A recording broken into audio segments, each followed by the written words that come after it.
We are looking at how to pronounce this name, as well as how to say more interesting, related and often unclear game names as well.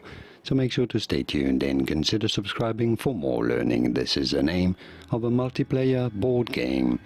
In British English it is said as Catan, Catan, with a long R sound and an emphasis on the second syllable. In American English, however, this is usually said as Catan, Catan in American English versus Catan in British English. And now you know it all.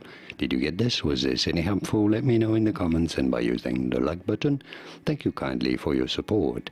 Here are more videos on how to pronounce more interesting words and names whose pronunciations aren't always obvious. I'll see you there to learn more.